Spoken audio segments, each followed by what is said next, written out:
Perhaps we could use this time to settle on a volunteer to start the reading. 'Cause we usually take a little bit of time to do that, and this might be a good use of that time.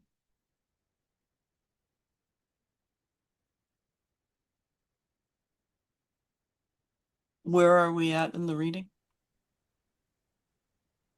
Um, Madeline said that we are at the top of page 40, which begins, "And dear child."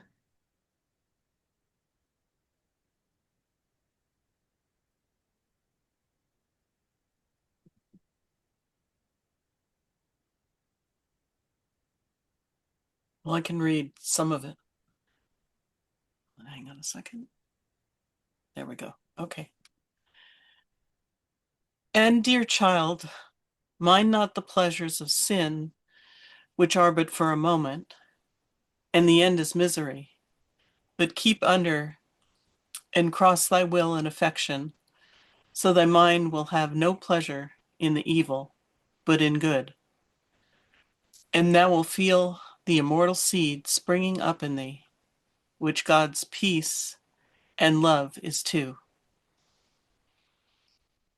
O Abigail, these are great and weighty things, not to be slighted. Accompany thyself always with them that fear the Lord, and fear and worship him in spirit and truth, and lead a holy and blameless life and conversation. Deny not them, but love them, and suffer with them. Take heed that thou follow not the hireling teachers, who preach for gain and lucre, and abide not in Christ's doctrine. Believe them not, heed them not. They do people no good, but thou wilt see them thyself. They have an outside show of godliness sometimes, but deny the power of God and true holiness. I'm going to stop there. There's a lot in that.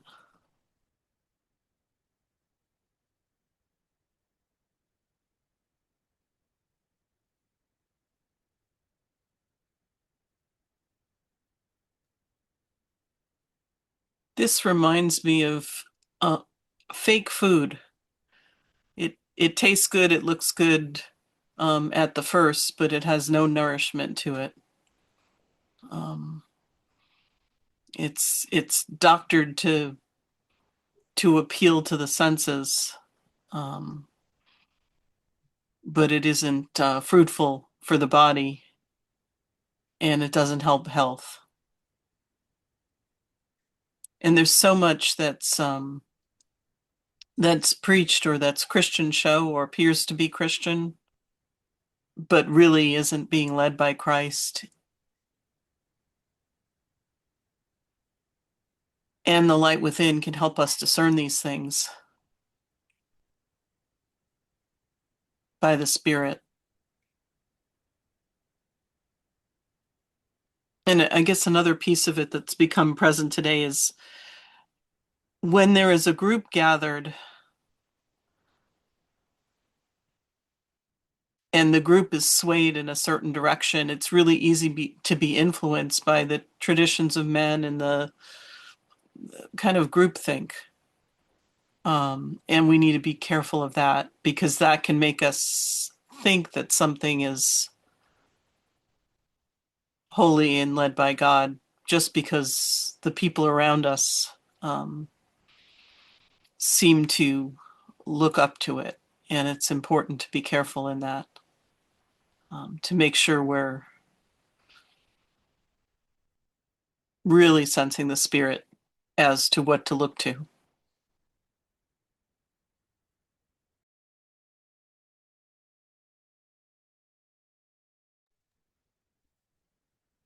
May I ask, friend Autumn, was the thinking more of the pleasures of sin or of the teachings of the hireling?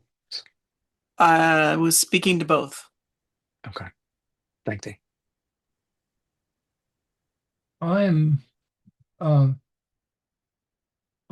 just before we came on, I shared with Autumn in a private conversation that I'm currently feeling troubled by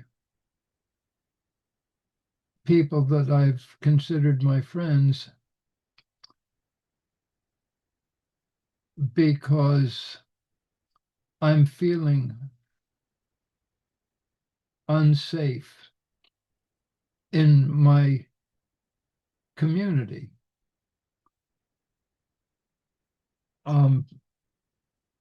And I am a survivor of several violent crimes in my lifetime where either I felt my life was in mortal danger. I almost did die from a knife attack.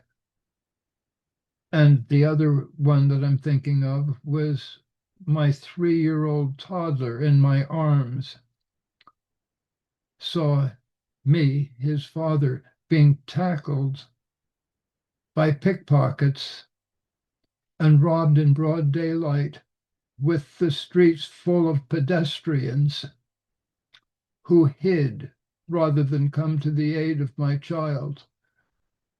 And I've tried to explain to my community that a certain situation is making me feel in mortal danger. And they're not listening. And one of my best and oldest friends said, John, it really grieves me to hear that you're denying the appeals of gospel order. I'm smarting from that wound. So when I hear Francis Howgill telling his daughter, beware of the people that are not really listening to Christ, it touches me on a very deep level. Yes, he's right, and she should beware of people who talk Christian talk and aren't listening to the voice of God in their hearts. Forgive me for sounding emotional. I am.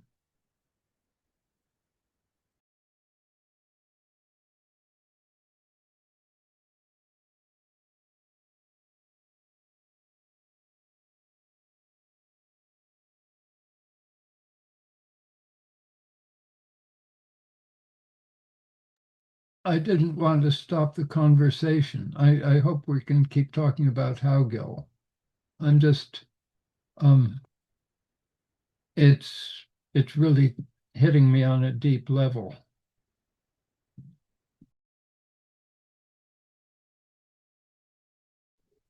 Well, I'll continue the conversation. I was really staying with the next to last phrase in the section that was read about those who deny the power of God. With all due caution about logs in my own eyes, I do see this at various levels, sometimes very obvious, politicians who are going to take the whole world's problems on their shoulders and take care of everything themselves, but also really good people with really good things to do and say, but they don't really quite believe in God. They don't really quite believe that He can do great things. They maybe don't quite believe that Jesus was resurrected. It's like they're just inhibited in, I think, in love and awe. And then they're just the nuns, NONES, who just don't see a God acting in history and never did and never will. So on all kinds of levels, it's apparent to me that that's a really important part of what's going on in our culture. And And now I have to sit for a minute and think of how I also express that truth in my life.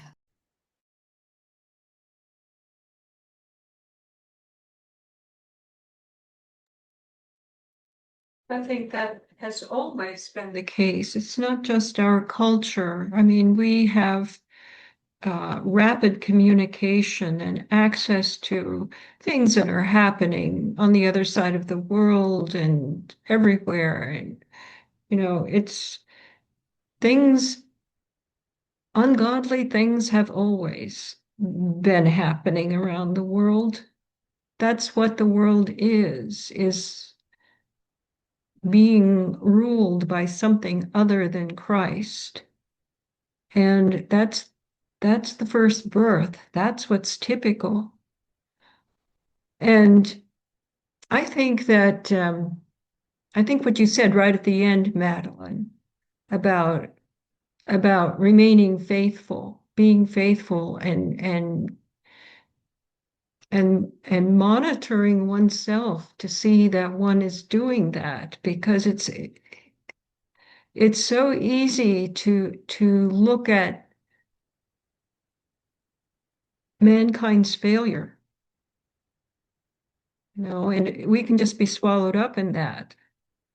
Um, and what is instead is a much more difficult thing to do is to um, see where we ourselves need to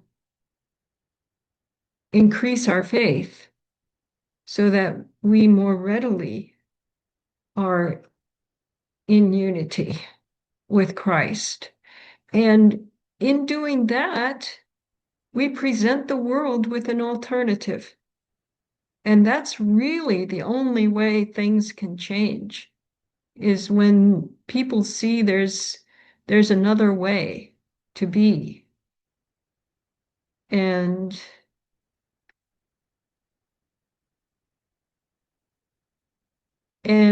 become, if they're sensitive, they will become tired of the way they have been. Possibly. I know people who are in their 90s and have finally come to regret the fact that they were worldly throughout their entire life. It's a sad thing to look back on life and realize you took the wrong turn and built your life on something which is insubstantial. But even though the world is kind of a discouraging place to look at and to be in sometimes, that pursuit of unity with Christ is elevating activity for us.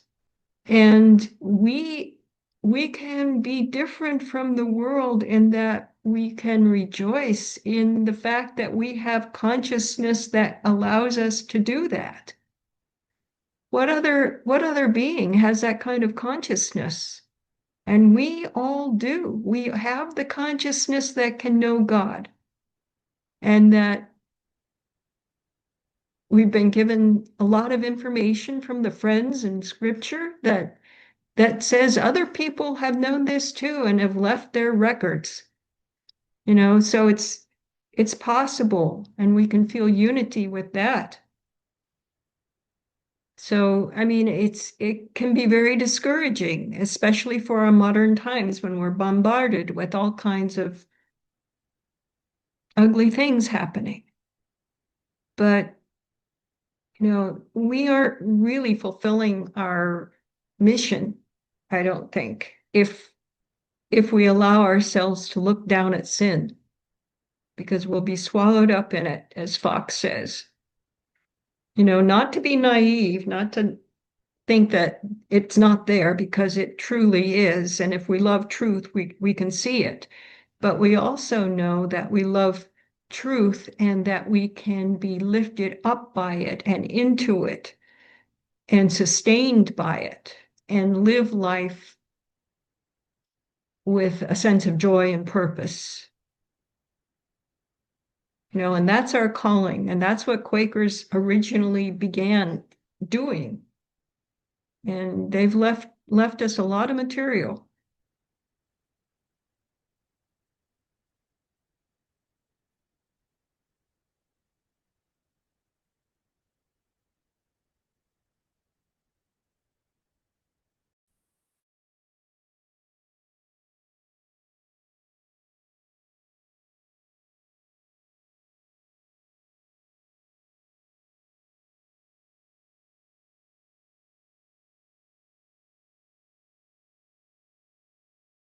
Oh, one other thing, Madeline, you brought up that phrase, deny the power of God.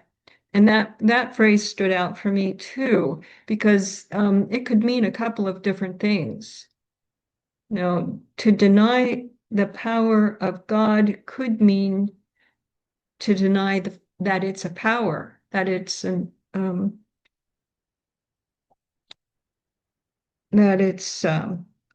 God is all powerful, and his power is greater than any other adversarial power.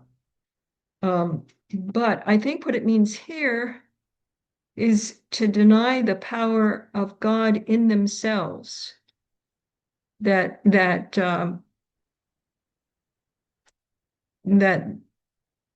seed of God in us would have us agree that it's there and that we're subject to it. But man can deny that power that is within. And I think that's what Howgill is saying there when he says they have an outward show of godliness sometimes, but deny the power of God. It's not that they're saying God isn't powerful. What they're saying is maybe not in so many words, but what they're saying is I'm not subject to that power.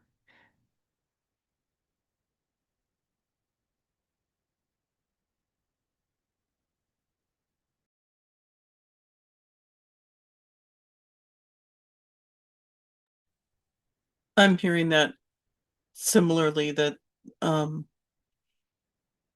they're not allowing God to change them.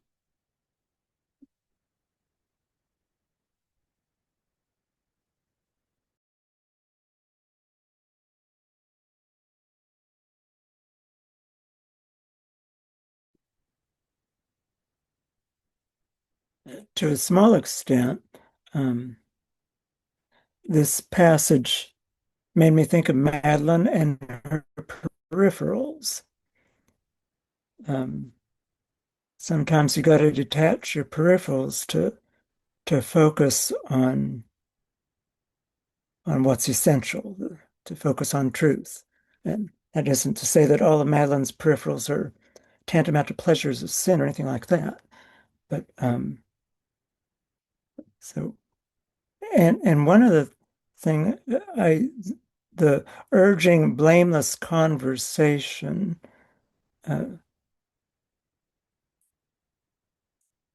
somehow felt emphasized in my head. Of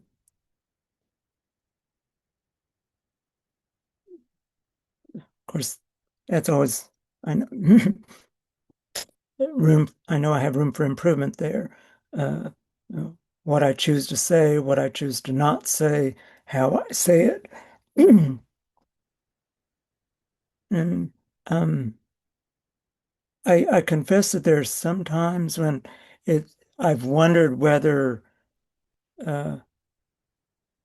emphasis on blameless conversation, so to speak, uh, can be taken to an unhealthy extreme.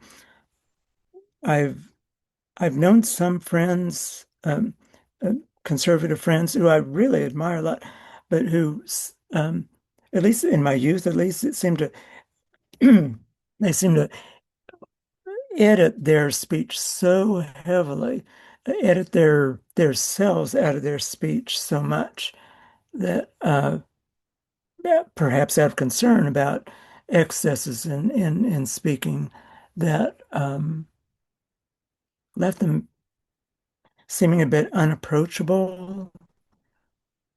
Uh, anyway, I just wondered to me at times whether um, editing one's conversation can what's optimal there. Where's the healthy balance? Can it go too far? I know it can um, be observed too weakly, too um, um, so anyway, I appreciated the emphasis there on blameless conversation. Something for me to think about. I'm grateful that you brought blameless conversation up, Tom, because it reminded me of reading the journal of Joseph Hoag, who, as a pre-adolescent, I think, or young adolescent, um, went off with other boys his age to some uninhabited cabin where somebody had a fiddle and the children his age were all dancing to the fiddle. Later, as I remember the story, it came out that the young people of our community had been dancing to the fiddle. And Joseph was pressured to tell anything he knew about this activity, but he would not because he felt that he had witnessed these, that he did not participate, but he witnessed these things in implicit confidence and he dared not betray a confidence. And so he was treated as a unrepentant young sinner and he bore it. And I'm thinking of Abigail as she's approaching adolescence, there being other girls her age in the community who are saying, oh, let's be naughty and talk about forbidden things. You know, like, what's it like to be a grown up? And, you know, the temptation to talk loosely about things that girls are not to talk with other girls about, you know, is to be peer pressure, in other words. What would it be like to be growing up in a worldly family, do you suppose? Abigail is having to shun that and protect her boundaries and withdraw from what might be dangerous company. And that's really hard when you're a kid.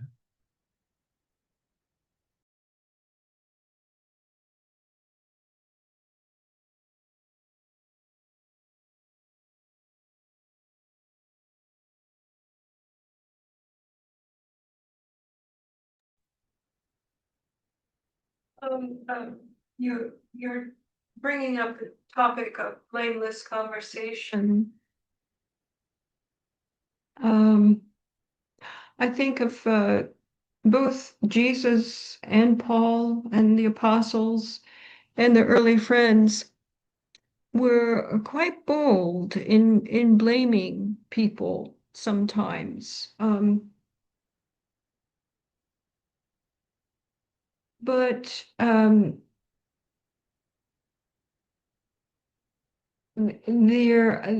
the carefulness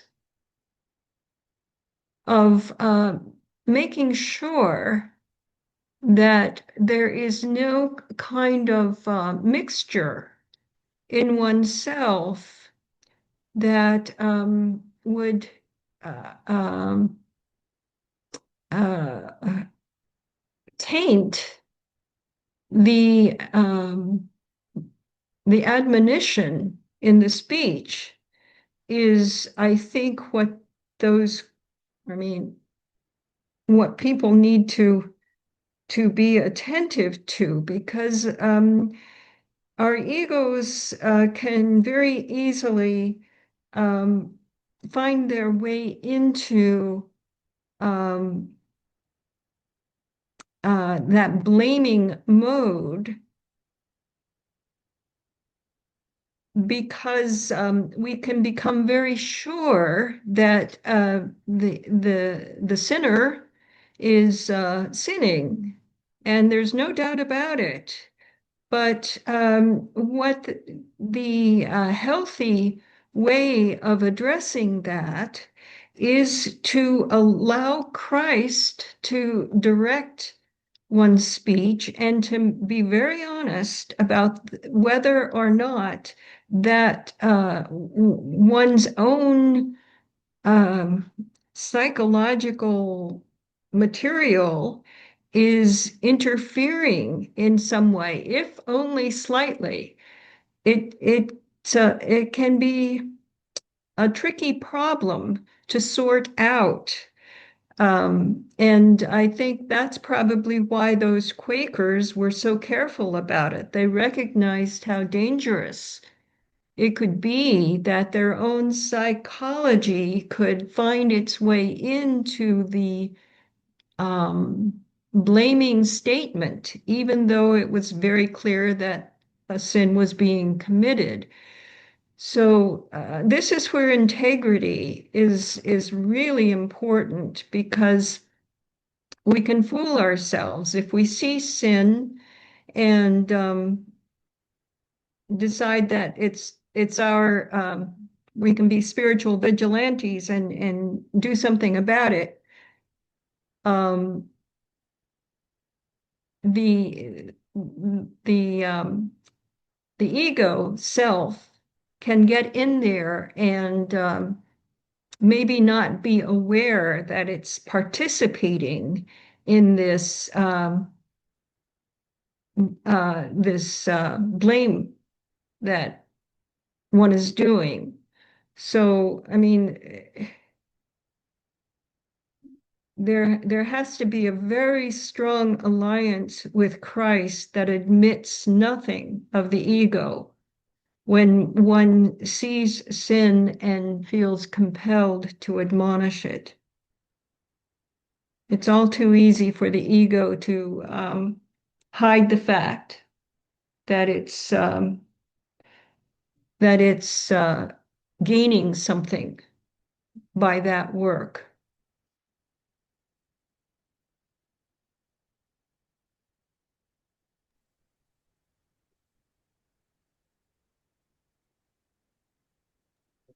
What When, Pat oh, just, sorry. thanks. What Pat just said reminded me of Peter's confronting Ananias and Sapphira in the 5th chapter of Acts, of having lied about the money offering that they were making to the church. Peter has a track record of having lied to save his own skin about being a follower of Jesus. And Jesus has forgiven him. But he is carrying that memory of having betrayed Jesus. And it must have been very sobering for him to have to play the policeman and confront Ananias and then his wife about their hiding some of their money and paying the death penalty for their lie. And that kind of story is very sobering to me. I might have to play the part of Peter, questioning someone and having to remember some of my own sins as I play the policeman. And we're all in that, potentially in that situation.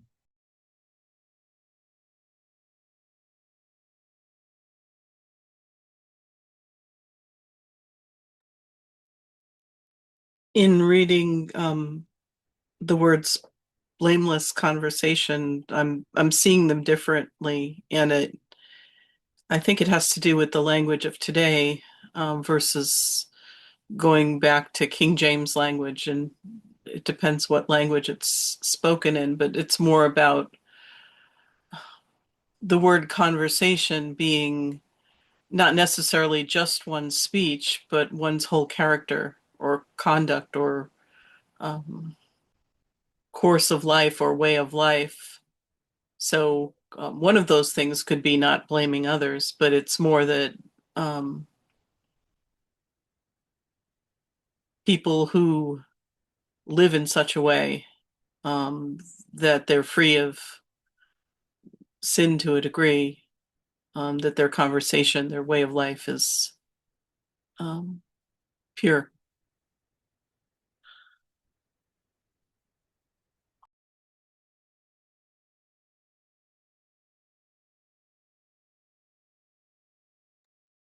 Could you say a little bit more? I wasn't following what you had said. Yeah, as we were discussing this phrase about blamelessness and conversation, I heard people talking about not blaming others and how our speech is conducted. And my heart and mind go back to the King James meaning of conversation, which is one's whole conduct and way of life. It's more than one's speech. It's my course of conduct, how I conduct myself, not just in speech, but in thought, in word, in deed. Word's part of it, but it's bigger than that. And so it's talking about accompanying, she's given the advice to accompany herself with people that fear the Lord. And it goes on, and people who are basically leading a life free of blame, free of being worthy of blame, and conversation. In other words, conducting themselves according to the Lord, not necessarily. And the speech is one aspect of it that we could take out of that, but it's how we act, what we're thinking. It's bigger than our words. The words are just part of that. Okay, now I see. I think that there's a little confusion there.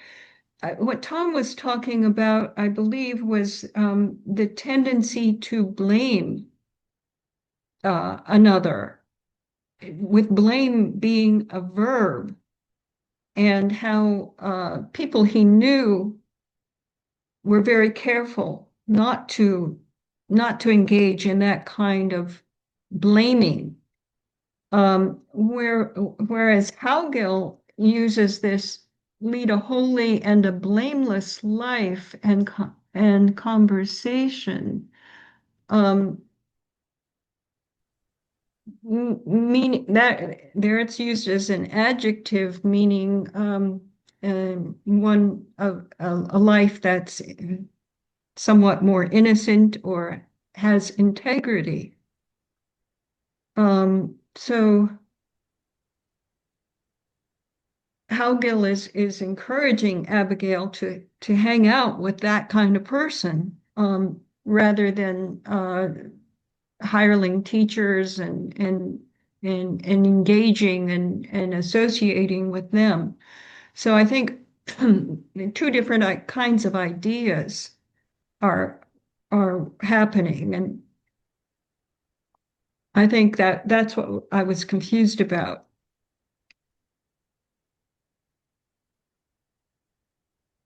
Yeah, and one aspect of one's conversation, one's way of life, is to not run around blaming others. So it's both.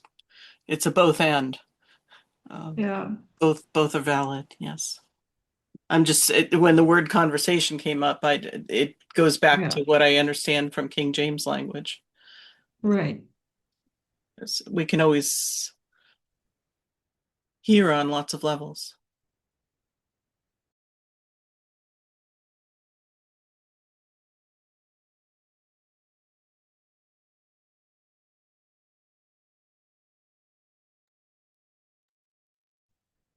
A slight aside, but this does remind me that in scriptural language, voice and word and speech, they carry a lot of meanings. It was the word that creates, for example, and Christ, who is the word, and when there's a voice, it's not just a voice; it's an instruction and way of being, and so forth and so on. I mean, every time you sensitize me to every time I see something about speech or word, I really have to kind of dive deep into that. And again, this might be too much of an aside, but I think we'll also, this conversation about blaming, and I think we're also saying judging,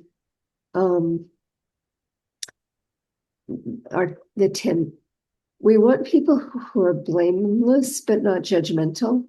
Especially, I want to speak for young women who, this can devolve into this kind of purity culture kind of idea, and full of shame. And I forget what else I was going to say about that, but I just feel like, scrupulosity. These things, all these virtues can become vices in the wrong hands if there's a culture of blame and a purity culture in women. I think young women now, and probably back then, are really at risk of buying that program without a second thought. So we need to protect those people. I think that's the same kind of legalism that was happening in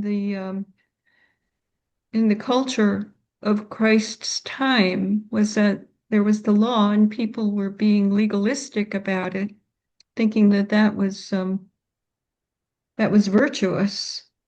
But Christ moves it beyond that kind of legalism, not to be looking at the rules and the principles, but to be looking at the spirit and how that is life. So when it becomes legalistic, it's cut and dried, it's dead. And what the difficult thing is to let people know that there's this life, that this legalism is, or the law was pointing to, but it could be perverted. And again, the way I think that we are called to do our part in this is to find that life and to testify of it and to speak from it. And that's the only way that people can become convinced that there is a better way, a new and living way that the Quakers found, and it's available to any people at any time.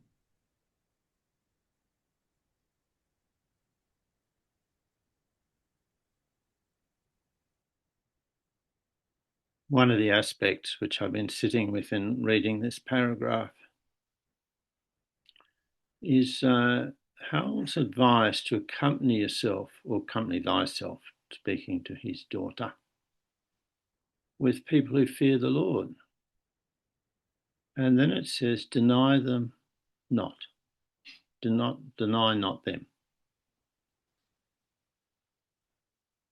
I think he's doesn't use the word courage or anything like that here, but he's saying, don't be afraid to stand with them in the face of the peers or whatever happens. Deny not them, but love them and suffer with them.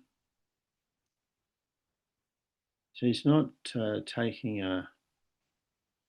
the false line that if you're going to accompany yourself with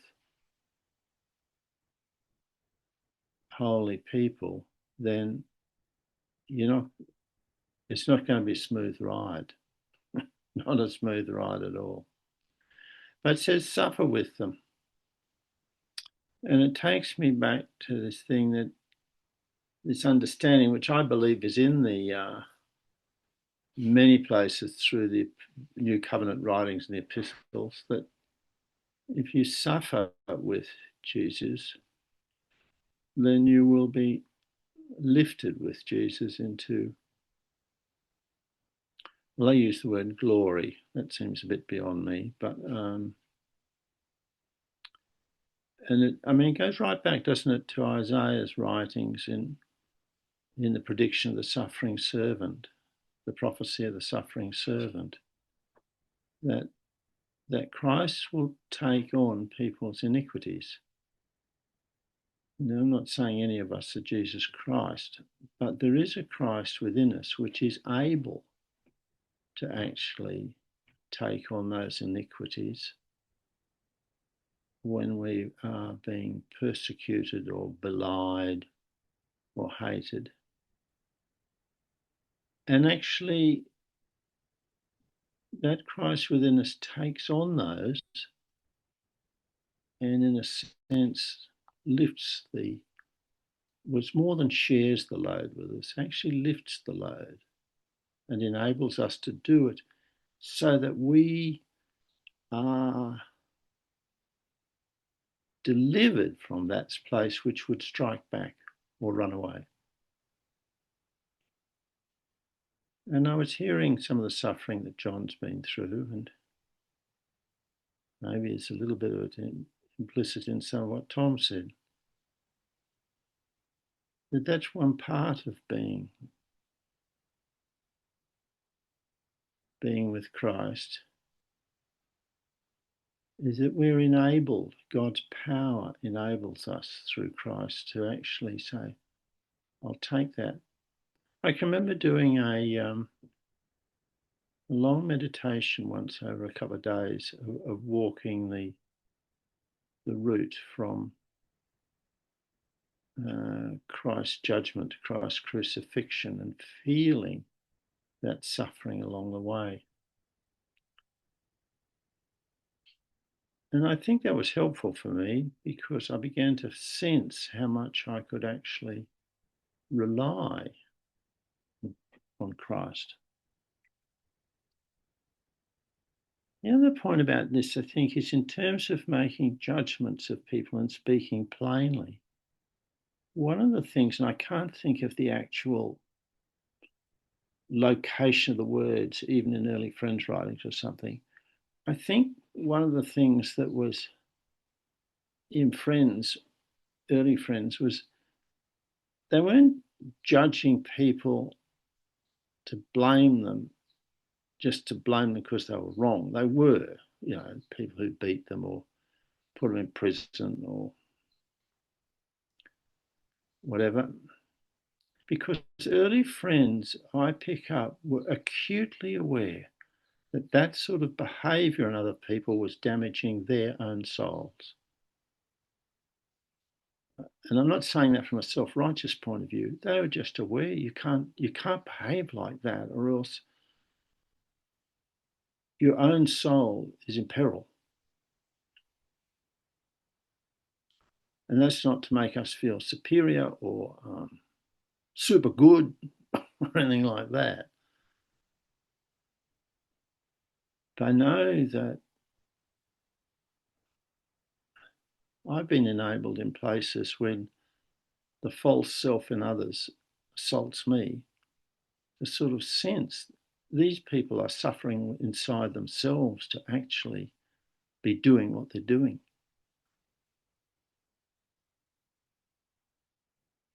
But for Howgill's advice to his daughter, he's saying, don't just stick with these people, because these people will lead you in the right direction. And if you accompany them with you, they will take you in the right direction.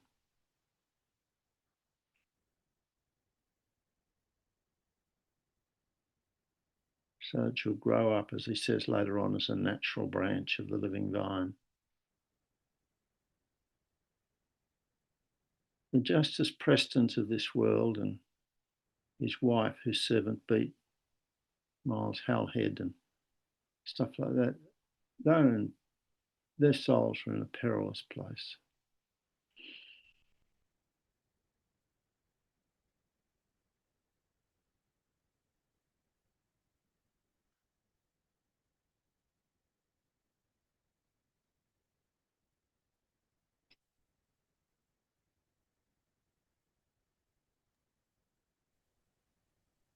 Suffering is part of the journey. Suffering is part of the journey. We need to see it as that, difficult as it is. Sorry, enough. Thank you. Thank you. Thank you. We are near the end of our time. Is there any one last bit that you didn't quite get to say?